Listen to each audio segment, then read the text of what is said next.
Hello viewers, welcome back my channel. আচ্ছা, সত্যি কি মালায়ালাম ইন্ডাস্ট্রির কাছে কোনো মানে গোপন কোনো রহস্য আছে যে বিভিন্ন রকম সিনেমা বা এমন এমন গল্প থাকে ওদের কাছে যেটা আমাদের কাছে নেই বা আমাদের ইন্ডাস্ট্রির কাছে নেই? সত্যি যখনই কোনো দেখি অসাধারণ লাগে, কারণ মালায়ালাম ইন্ডাস্ট্রি একের পর এক ক্রাইম থ্রিলার মুভি, একের পর এক কমেডি, একের পর এক হরর মুভি, মানে বিভিন্ন রকম মুভি ওরা ক্রিয়েট করে এবং তাদের গল্প অসাধারণ হয়। তো আমি সদ্য আর একটি মুভি দেখলাম, পন ম্যান। হ্যাঁ, তো এটা নতুন রিসেন্ট একটা মুভি, খুব বেশি দিনের নয়, 2025 সালেরই মুভি। তোমরা একবার অবশ্যই দেখো এটা। হ্যাঁ, পন ম্যান আমি যখন নেটে সার্চ করলাম বা আমি আমার চ্যাট জিপিটি বা বিভিন্ন রকম এআই যে টুলস গুলো আছে তাদেরকে যখন জিজ্ঞেস করলাম এটার বাংলা অর্থ কি, তো বাংলা অর্থ আমাকে এটাই বললো যে পন মানে হচ্ছে মানে মালায়ালাম ভাষায় ওটাকে সোনা বলা হয়, আর ম্যান মানে মানুষ, তো সোনার মানুষ। হ্যাঁ, তো এই নিয়েই হচ্ছে সিনেমাটা। হ্যাঁ, মানে একটা সোনার মানুষকে নিয়ে সিনেমা। তো সত্যি এরা হয়তো মানে এদের কাছে হয়তো মানে এদের কাছে কোনো রহস্য আছে এদের গল্পের মধ্যে। তো আমি এত সুন্দর সিনেমাটার গল্প যে আমার ভীষণ ভীষণ ভীষণ ভালো লেগেছে এবং মুভিটি এক সেকেন্ডের জন্য আমি ছেড়ে উঠতে পারিনি।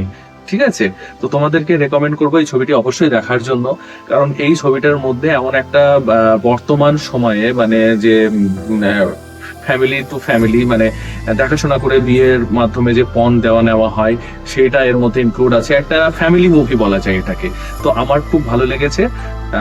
গল্পটা কিভাবে শুরু হচ্ছে বলতো? গল্প শুরু হচ্ছে যে একটা গরিব ঘরের একটি মেয়েকে বিয়ের জন্য তার দাদা কিছু সোনা লোন হিসাবে নিয়েছে। ঠিক আছে, এবং যে লোনটা দিচ্ছে মানে একটা মিডিয়েটর বা একটা মাধ্যম।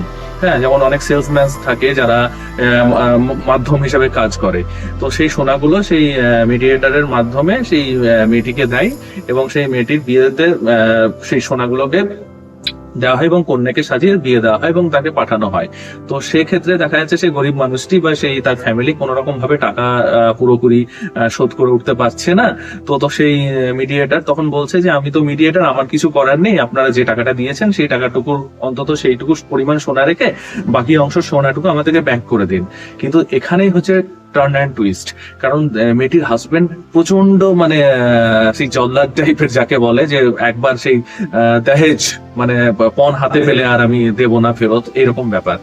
তো এটা নিয়েই হচ্ছে সিনেমা। তারপরে সেই আমাদের হিরো যে মানে কালেকশন যে সোনাটা দিয়েছিল এবং যে মিডিয়েটর যাকে বললাম, সে কিভাবে সেই সোনাটা কালেকশন করলো, কিভাবে তার চাকরিকে বাঁচালো এবং কিভাবে সিনেমাটাকে এগিয়ে নিয়ে গেল এবং তার সঙ্গে কি কি ঘটলো, এইগুলো দেখার জন্য একবার অন্তত সিনেমাটা দেখতেই হবে। আমি খুব ভালো লেগেছে।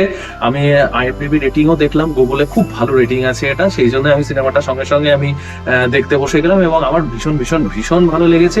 আর তোমাদেরকে বলবো যে ছবিটি একবার অবশ্যই দেখো, কারণ মালায়ালাম ইন্ডাস্ট্রি সত্যি স্যালুট। মানে এদের কোনো মানে তুলনা হয় না, মানে এইসব ছবির কোনো মানে গল্পের তুলনা হয় না। খুব সাধারণ ভাবে একটা গল্পকে কিভাবে একটা অসাধারণ জায়গায় পৌঁছিয়ে দেয় এবং মানুষের মনে গেঁথে দেয় যে না, ছবিটা সত্যিই কত ভালো। ঠিক আছে, তো ফ্রেন্ডস তোমাদেরকে জন্য এটা আমি অবশ্যই বলবো একবার অন্তত হলেও ছবিটি দেখো, আমার ভালো লেগেছে। আর থ্যাংক ইউ, সবাই সিনেমার পাশে থেকো। নমস্কার।